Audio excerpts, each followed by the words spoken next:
وعليكم السلام ورحمة الله وبركاته. الحمد لله وكفى وسلام على عباده الذين اصطفى أما بعد فأعوذ بالله من الشيطان الرجيم بسم الله الرحمن الرحيم كنتم خير أمة أخرجت للناس تأمرون بالمعروف وتنهون عن المنكر وقال رسول الله صلى الله عليه وسلم من رأى منكم منكرا فليغيره بيده فإن لم يستطع فبلسانه وإن لم يستطع فبقلبه أو كما قال عليه الصلاة والسلام. মনকেন্দ্রিয়া যুব সংগঠনের যুব সমাজের উদ্যোগে একটি ইসলামী সম্মেলন। উক্ত সম্মেলনে উপস্থিত আছেন ওলামায়ে কেরাম, আমার সামনে উপবিষ্ট আছেন আমার মুরব্বী বাবারা। সকালের প্রতি আমার আন্তরিক শুভেচ্ছা ও অভিনন্দন।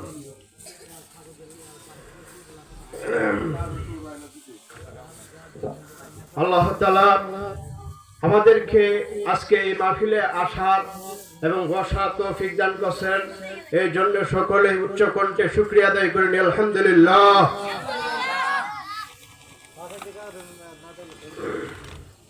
যে মহান রব্বুল আলামিন আমাদেরকে সৃষ্টি করিয়েছেন, আমরা মুসলমান হিসাবে আমাদের একমাত্র এক প্রভুর ইবাদত করা, সেই প্রভুর ইবাদত ছাড়া আর কোনো প্রভুর ইবাদত হতে পারে না। সূরা আল ইমরানের আয়াত ইন্নাদ-দীনা ইনদাল্লাহিল ইসলাম, মনোনীত ধর্ম, গ্রহণযোগ্য ধর্মই হলো ইসলাম।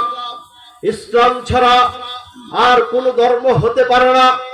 যদি দুনিয়াতে কোনো ধর্ম থেকে থাকে, সব ধর্মের উচ্চ ধর্ম হলো ইসলাম, ঠিক কি না? ঠিক।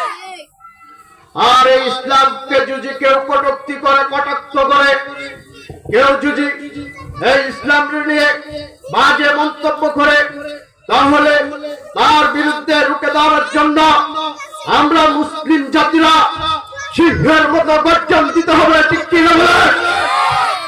আমরা যদি বেঁচে থাকি, আমাদের সামনে যদি কোন বেঈমান, মুশরিক, ইহুদি, নাসারা যদি আমার আল্লাহকে নিয়ে কটূক্তি করে, আমার নবীকে নিয়ে কটূক্তি করে, তাহলে এই মুসলিম উম্মার ভিতরে একটা দল থাকবে, সেই দলটা হলো ইসলামের সৈনিক উলামায়ে কেরাম। আর এই উলামায়ে কেরাম যখন জেগে যাবে, তখন শেখ হাসিনার বাংলার জমিনে ঠাঁই হবে না, এই জমিনে ইসকনের ঠাঁই হবে না, এই জমিনে হিন্দুত্ববাদীর ঠাঁই হবে না, ঠিক কিনা বলেন মুসলমান? আর মুসলমান যখন নারায়ে তাকবীর আল্লাহু আকবারের ধ্বনি দিয়ে বের হবে, তখন কোন বেঈমান, তাগুত, মুশরিক মুসলমানের সামনে টিকে থাকতে পারে এমন কোন বাপের পুত নয়, এমন কোন বাপের পুত নয়। মুসলমানের মধ্যে উলামায়ে কেরামই হলো সিংহ। আর এরা যখন মাঠে নেমে যায়, তখন ইসকনের দুনিয়াতে থাকতে পারবে না। মুসলিম জাতি হলো এমন জাতি, এরা অন্যায়ের বিরুদ্ধে প্রতিবাদ করে।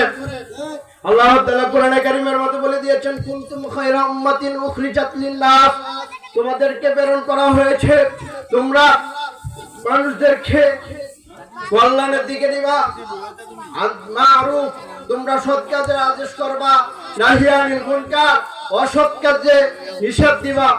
এই অন্যায়ের বিরুদ্ধে প্রতিবাদ করতে গিয়ে ইমামে আযম আবু হানিফাকে জালিমের অন্ধকারে কারাপ্রকাশ্যে বিষ প্রয়োগ হত্যা করা হয়েছে। অন্যায়ের বিরুদ্ধে প্রতিবাদ করতে গিয়ে ইমাম মালিকের হাত কর্তন হয়েছে। অন্যায়ের প্রতিবাদ করতে গিয়ে অনেক উলামায়ে কেরামকে ভারতবর্ষে ফাঁসির কাস্টে ঝুলানো হয়েছে।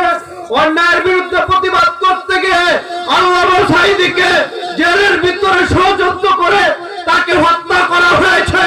অন্যায়ের বিরুদ্ধে প্রতিবাদ করতে গিয়ে আল্লামা মামুনুল হককে 3.5 বছর পর্যন্ত বেলাবন্দি করে রাখা হয়েছে।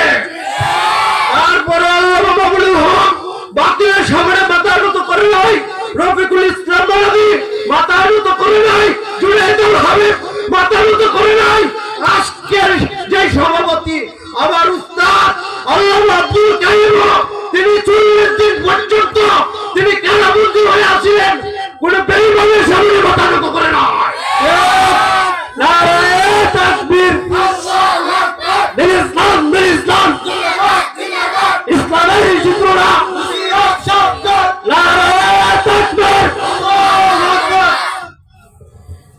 يريدون ليطفئوا نور الله بأفواههم والله متم نوره ولو كره الكافرون।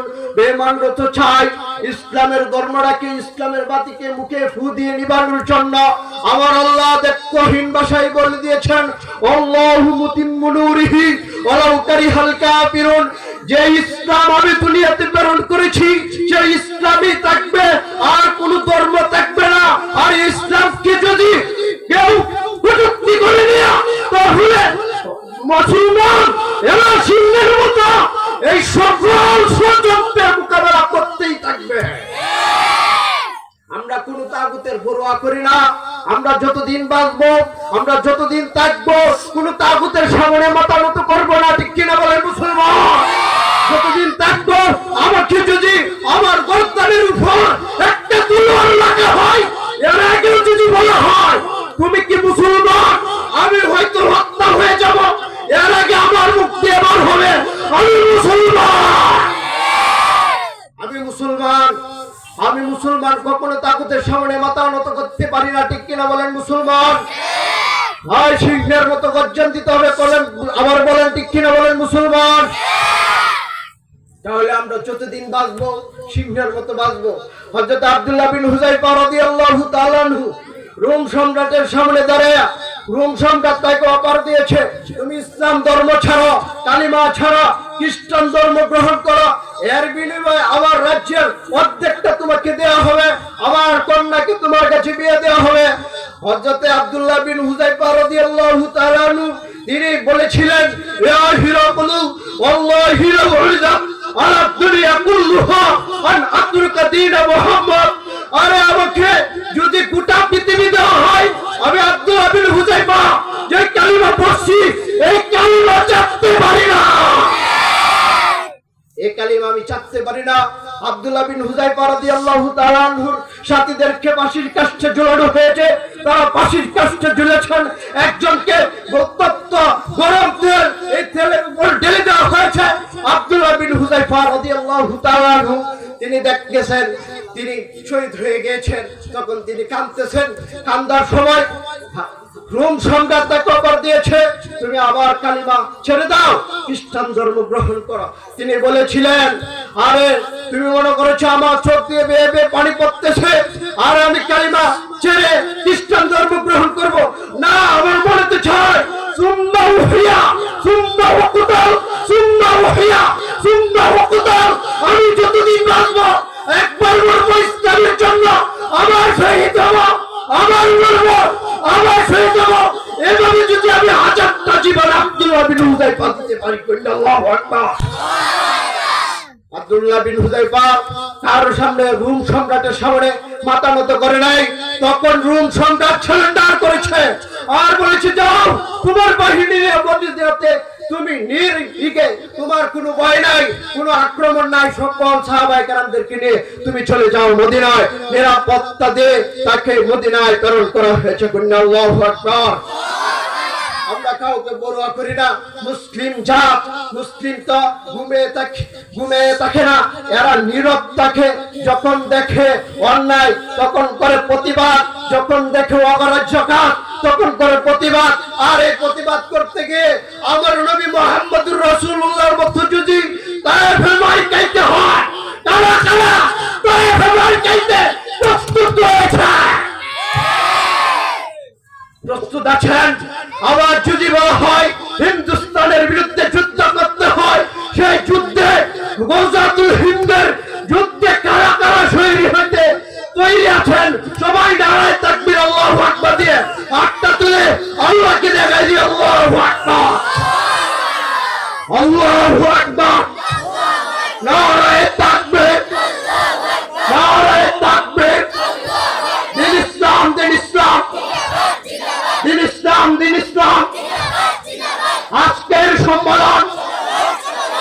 সফল হোক, সফল হোক। নারায়ে তাকবীর।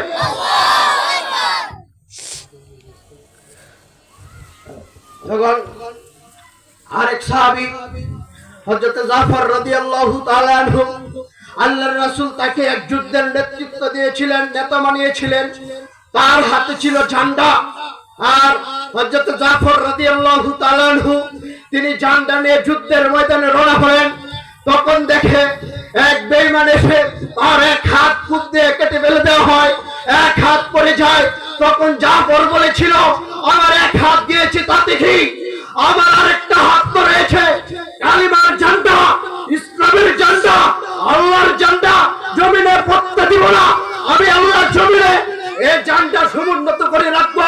তখন হযরত জাফর রাদিয়াল্লাহু তাআলা আনহু তিনি তার আরেকটা হাত কেটে দেওয়া হলো, তার দুই হাত গিয়েছে তাতে কি।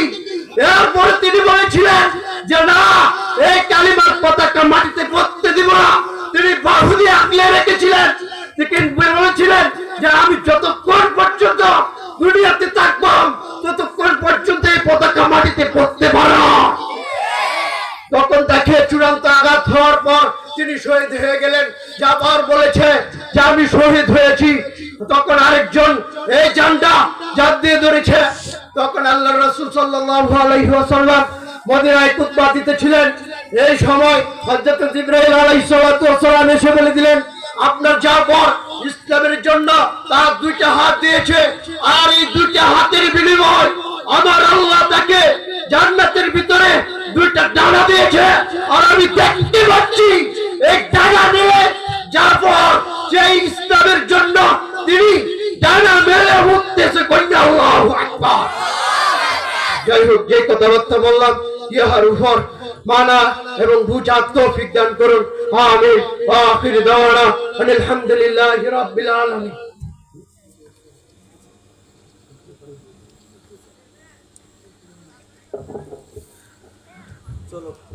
হুজুর চালিয়ে যান, কতক্ষণ ভালো লাগছে আপনার ওয়াজ, চালিয়ে যান আর কিছুক্ষণ করেন হুজুর। হুজুর, চালিয়ে যান।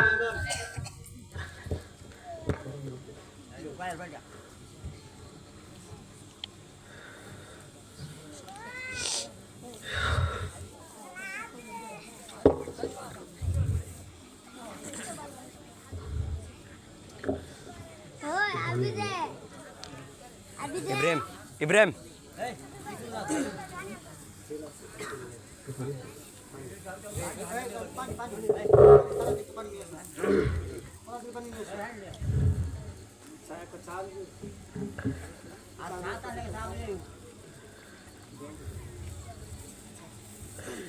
যাই হোক, তারা আমাকে আর একটু অনুমতি দিলেন। তবে আমার গলার অবস্থা বেশি ভালো না, তাই আমি কথা বলতে পারতেছি না। এরপর বাঙ্গা বাঙ্গা কণ্ঠ নেই। আপনার সামনে আমি একটু ইসলামের জন্য দুইটা কথা বলতে থাকতেছি। আপনারা আমার জন্য প্রস্তুত আছেন? সাথে থাকবেন তো ইনশাআল্লাহ? থাকবেন? শিক্ষা আল্লাহু আকবার ধ্বনি দিতে প্রস্তুত থাকবেন? হ্যাঁ, তাহলে দুইটা কথা বলি। আমরা মুসলমানরা, হিন্দুরা ইসকন যে সংগঠন, এই সংগঠনের মধ্যে আমরা মুসলমানরা হিন্দুরা মন্দির পাহারা দিয়েছি। আমার যে ছাত্র ওলামায়ে কেরাম, আমার ছাত্র ভাইয়েরা, তালেবে ইলমরা, তারা হিন্দুর মন্দির পাহারা দিয়েছে। আর এই পাহারা দেওয়াতে মানুষের কথার কথা বলে যাইলে ফালা কুত্তা কিন্তু কামড় দিলে শরীরে কষ্ট লাগে, ঠিক কিনা বলেন মুসলমান? আমরা কথা বলতেছি ইসলামের জন্য। আর আমরা ইসলাম, এই ইসলাম আমাদেরকে শিখায় বেঈমান, তাগুত, মুশরিক এবং আরো বিভিন্ন দল আছে, কাফের, মুশরিক, ইহুদি, নাসারা, বিভিন্ন দল আছে ইসলামের জন্য। আর এই দলেরা আমরা মুসলমানরা আগে আঘাত করি না। আমাদের ইসলাম শিখায় না হিন্দুর উপর তুমি আঘাত করো, আমাদেরকে ইসলাম শিখায় না বৌদ্ধের উপর তুমি আঘাত করো, আমাদের ইসলামকে শিখায় না তাগুতের উপর প্রথম আঘাত করো। তাগুত যখন আমাদেরকে নিয়ে কটূক্তি করতে চায়, আমার নবীকে নিয়ে কটূক্তি করতে চায়, তখন তার মুসলমান ঘরে বসে থাকতে পারে না। এরা বলে আরে না, আমরা তো ইসলাম গ্রহণ করেছি, তবে তোমরাদেরকে বাংলাদেশে থাকবা, তোমরা নিরাপত্তা থাকো। আমরা মুসলমানরা হিন্দুদেরকে নিয়ে তাদেরকে পাহারা দেয়, মন্দিরের মধ্যে পাহারা দেয়, তাদের দেবদেবীকে নিয়ে পাহারা দেয়, সবকিছু পাহারা দেওয়ার পরেও আজ আবার মুসলমান ভাইকে তাকে হত্যা করা হয়েছে।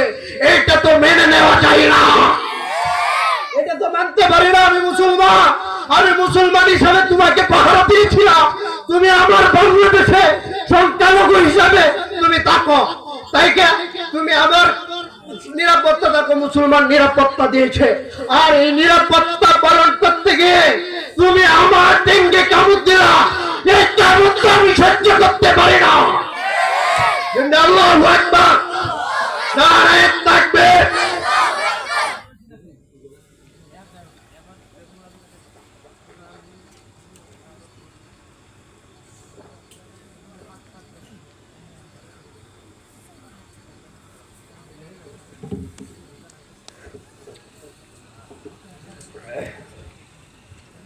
এরা আমরা টাঙ্গে কামড় দিছে। এখন সকল মুসলিম ঐক্যবদ্ধ হয়ে এই স্কুলের বিরুদ্ধে আওয়াজ তুলেন। নারায়ণগঞ্জে, মানিকগঞ্জে আমার এক মুসলমান ভাইয়ের উপর, তিনি যখন ইসলামের কথা বলতে গিয়েছিলেন, ইসকন যে সংগঠন, এটা আসলে এটা জঙ্গলি একটা সংগঠন, ঠিক কিনা বলেন মুসলমান? ইসকন যে সংগঠন, এটা তাগুতি সংগঠন।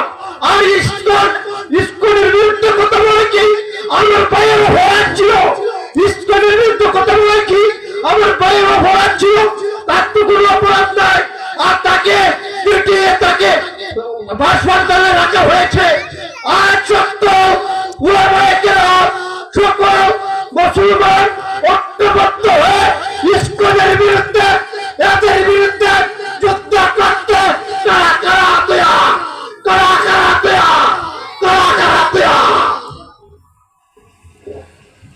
ইসকনের বিরুদ্ধে আমাদের কথা বলতেই হবে। এই জিম্ম কৃষ্ণ দাস, তাকে বন্দী করা হয়েছে, আর আমার ভাইকে হত্যা করা হয়েছে।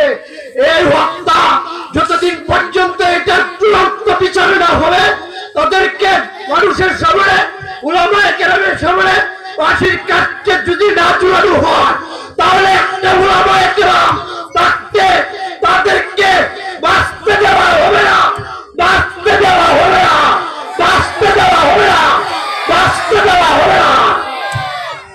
আমরা বেঁচে থাকতে বাংলাদেশে ইসকন থাকতে পারে না। আমরা বেঁচে থাকতে এদেরকে ইসকনের বিরুদ্ধে, তাগুতের বিরুদ্ধে আমরা কথা বলতেই থাকবো, কথা বলতেই থাকবো। আল্লাহু আকবার। সিংহ যখন ঘুমিয়ে থাকে, তখন জংলা শিয়ালরা রাজত্ব করে। আর সিংহ যখন একবার জেগে যায়, জংলার শিয়ালরা পালানোর রাস্তা খুঁজে পায় না, রাস্তা খুঁজে পায় না। এদের এরা কোথায় পলাইবে, কোথায় জাত দিবে তা দেখে না, বলে বাগাইতেছে, বলে বাগাইতেছে, বলে বাগাইতেছে। আর আমরা উলামায়ে কেরাম, মুসলিম উম্মাহ, এরা ঘরে বসে রয়েছে, এরা কিন্তু ইসকনের বিরুদ্ধে পক্ষে যায় নাই, এরা প্রতিবাদ করবে। যদি প্রতিবাদ করতে গিয়ে আমাদের শহীদ হইতে হয়, কারা কারা শহীদ হইতে তুয়া, কারা কারা শহীদ হইতে তুয়া, ইসকনের বিরুদ্ধে আমরা প্রতিবাদ করব। এটাই হলো আমাদের ইমানি শিক্ষা। কিছুদিন আগে 5ই আগস্ট শেখ হাসিনা স্বৈরাচার বাংলার জমিন থেকে এই রাহাজারে রুহানি সন্তানরা যখন এইদের বিরুদ্ধে আল্লাহু আকবার তুলে দিয়েছিলেন, আল্লাহু আকবার বলেছিলেন, তখন দিল্লি গিয়ে পালাইতে হয়েছে। দিল্লি গিয়ে পালায়া থাকতে পারবে না। যেখানে মুসলমান যারা তাদের বিরুদ্ধে তাদেরকে হত্যা করবে, এই শামীম ওসমান যত আছো তোদেরকে কুবাইতে থাকবো যদি পায়। কারা কারা তৈয়ার, কারা কারা তৈয়ার আল্লাহু আকবার বলে, আল্লাহু আকবার। এরা বলেছিল খেলা হবে, আর জুনায়েদ আল হাবিব সাহেব বলেছিলেন তোমরা বলেছো খেলা হবে, আমরা খেলা সামও মনে করি না তোমাদেরকে। তোমরা বলেছো খেলা হবে, আমরা তো বদরে খেলেছি, উহুদে খেলেছি, আর আমরা যদি বাংলায় গেলেই তাহলে তো তোমরা টিকবে না। তার কথার পরিপ্রেক্ষিতে তার কথার কারণে আমরা দেখতে পাচ্ছি যখন বলেছিলেন সাহাবু মনে করি না, তখন তো এরা যখন খেলতে নেমেছে তখন দিল্লি গিয়েও তাই হয় না, দিল্লি গিয়েও তাই হয় না। যাই হোক, এই কথাবার্তা বললাম, ইহার উপর আমল করার তৌফিক দান করো, ঈমান ইসলামের উপর অটল থাকার তৌফিক দান করো। সবাই বলে আমিন আমিন। ওয়া আখিরি দাওয়ানা আলহামদুলিল্লাহি রাব্বিল আলামিন। মাশাআল্লাহ।